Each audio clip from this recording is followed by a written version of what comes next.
पानी डालेंगे उस रूम में निकलेगा, ऊपर से नीचे वाला का बहुत परेशानी होगा। सोएंगे कहाँ पे? जमीन फटी फटी सी है, दरारें फटी फटी सी है, लेटरिन बाथरूम पानी अंदर घुस रहे हैं, तो इंसान कैसे रहेगा ऐसी अवस्था में? आप ही बताइए। 1009 लोगों की ही पुनर्वास हुआ था, लिस्टिंग हुआ था, जो टीम साथी, जो बिमल भाई टीम साथी के द्वारा, उनके वही टीम के द्वारा ये हुआ था। तो 1009 लोगों की लिस्टिंग हुई थी और वहाँ पे बोले 10,000, वो भी पैसे लेके, पहले 10,000 में ले देंगे उनको MCF वाले को, तब उसमें एंट्री होगी, बाकी किस्त बांधेंगे वो। ऐसे करके अब बताइए, पहले तो विस्थापित हो गए, कमाने की कोई साधन है नहीं, और 10,000 में बोले 10,000 देकर उसमें जाके रहेंगे। कहाँ से देंगे 10,000? आप सोच सकते हैं ना। जो विधवाएं हैं, मजदूर है, गरीब है, बच्चे कहाँ से कमाएंगे?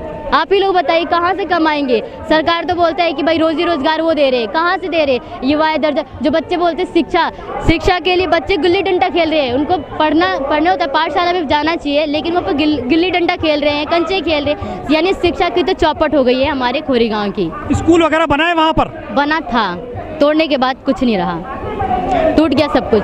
चलो गाँव तो उजाड़ दिया खोरी पूरी तरह से। जो भूमाफिया थे उन पे कुछ कार्रवाई हुई सरकार की तरफ से? अभी भी कुछ नहीं हुआ है। फ्री फंड में सारे भूमाफिया घूम रहे हैं, और अभी भी सुनने मारा कि 1,000 रुपए लेकर भूमाफिया वहीं पे जमीन देने की बात कर रहे हैं। फिर से लोगों को बसा रहे हैं? जो बसा रहे हैं उन पे कार्रवाई होना चाहिए। जो भोले भाले लोग बस गए उस पे कार्रवाई क्यों कर रहे हैं? जो सांसद है, विधायक है, वो क्या कहते हैं इस बारे में? कुछ नहीं, वो देखने ही नहीं आ रहे।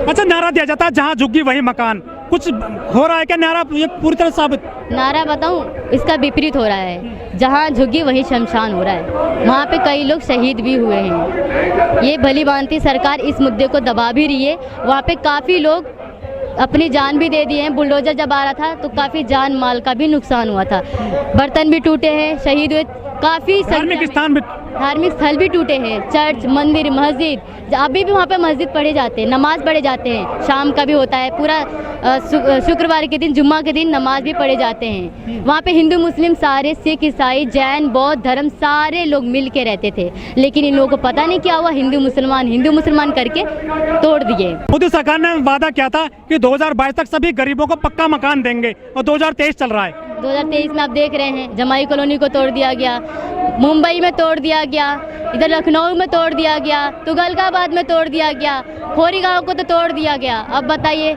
ये बुलडोजर वाली सरकार है। बुलडोजर बाबा साहब की ही सरकार है।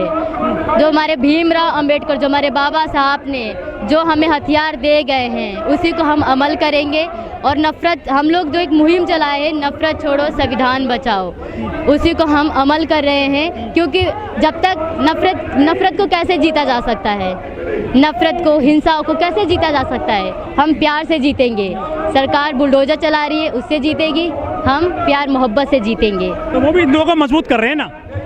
हिंदू भाई, वैसे भी हिंदू मुस्लिम सारे मजबूत हो रहे हैं। जब इंसान की एकता जिंदाबाद है तो ऑटोमेटिक सारे धर्म सेफ है, सब धर्म सेफ है। अगर सारे एकता, जितने भी लोग हैं, हिंदू मुस्लिम सिख ईसाई बौद्ध धर्म जितने हैं ना, सारे धर्म, सारे लोग एक है, तो समझो कि धर्म सेफ में है, सारी सब सेफ है।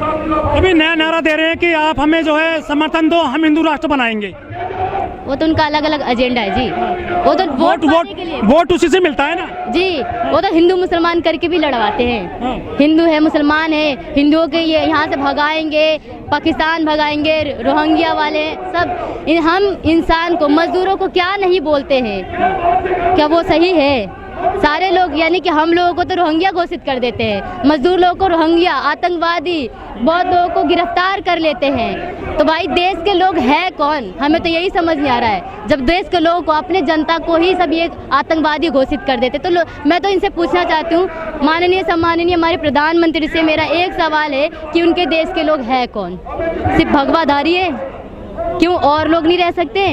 क्या उनके पास एक मोहर लग गया है? मैं तो मेरा यही सवाल है कि भाई इस देश के जो जनता है, जो गरीब है, जिन्होंने वोट दिया है, तो मैं उनसे यही पूछना चाहूँगी कि क्या वो जिन्होंने उनको वोट दिया है वो इंसान नहीं है?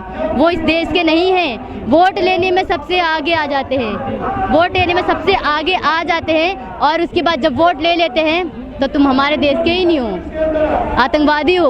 एक बाबा आ गए धीरेन्द्र शास्त्री, वो कह रहे हैं कि आप मुझे समर्थन दो, मैं तुमको हिंदू राष्ट्र दे दूंगा। हमारे पास कितने कितने लोग आते हैं जाते हैं, वो लोग यही नए नए नीतियाँ बोलते हैं कि आप मेरे को ये कर दीजिए, हम आपके समर्थन में हैं, हम आपको घर दे देंगे, हम आपको ये दे देंगे, धरोहर दे देंगे। पहले खुद के पास जो हो तो दीजिए, देना है तो मुफ्त में दीजिए, बिना स्वार्थ का, क्योंकि इसके पीछे भी इनका स्वार्थ छुपा है। 80 करोड़ लोग और फ्री अनाज दे रही है मोदी सरकार। किसको दे रहे हैं? हमें तो यही नहीं, घोटाला तो बीच में ही हो जा रहा है, बीच में ही हड़प लिया जा रहा है। गरीबों तक पहुँचते पहुँचते एक दाना का भी अंश नहीं रहता है। लोगों से पैसा सिलेंडर दे रहे हैं। किसके घर में? एक घर में दिखा दीजिए, मैं मान जाऊंगी। मंदिर बना रहे हैं वो। अरे तो आके पूजा करिए ना, मना धर्म का मजबूत कर रहे हैं वो तो करिए ना। हम तो कह रहे हैं पहले प्रेम फैलाइए, बाद में हिंदू मुस्लिम करिएगा। एक मुस्कान जी, आपसे बड़ा सवाल है, आप कह रहे हैं कि नफरत छोड़ो भारत जोड़ो, ये जो हिंदू मुस्लिम की काट क्या है विपक्ष के पास में, और जो वो धर्म की राजनीति कर रही है, उससे कैसे जीत पाओगे आप?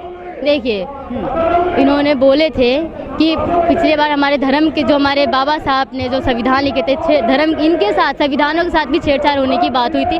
ये बीच में आप सबको पता है, पूरे देश को पता है। तो हम यही, क्योंकि देखिए हमारे साथ भेदभाव हुआ है। खोरी गांव में क्या था? खोरी गांव था और एक वेविंटा ताज है, बहुत सारे होटल से, उसको नहीं तोड़ा गया, खोरी गांव को तोड़ दिया गया। इन दोनों के बीच में क्या हुआ? अन्याय हो रहा है, भेदभाव हो रहा है।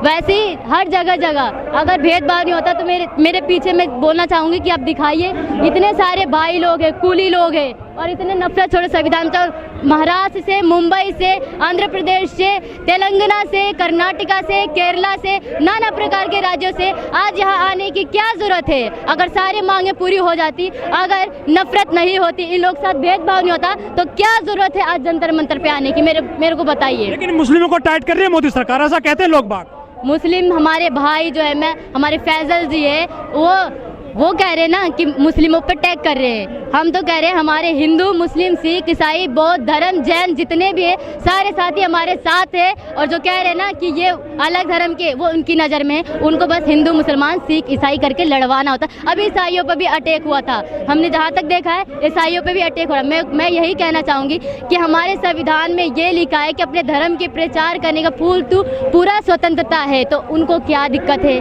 तो धीरेन्द्र शास्त्री वही तो कर रहे हैं। अरे तो वो अपने वोट के लिए कर रहे हैं ना। वो क्या चुनाव लड़ते हैं धीरेन्द्र शास्त्री? वो अगर लोगों के नज़र में हीरो तो बनेंगे ही बनेंगे। चमत्कार कर रहे हैं वो, तो करने दीजिए ना बहुत जल्दी। भाई मेरी किसी से ना दोस्ती ना दुश्मनी है। हम चाहते हैं भाई जिसको जो चाहिए, हम तो बस यही कह रहे हैं कि भाई एकता, हमें एकता चाहिए, एकता के साथ ही रहो, सुखी रहो।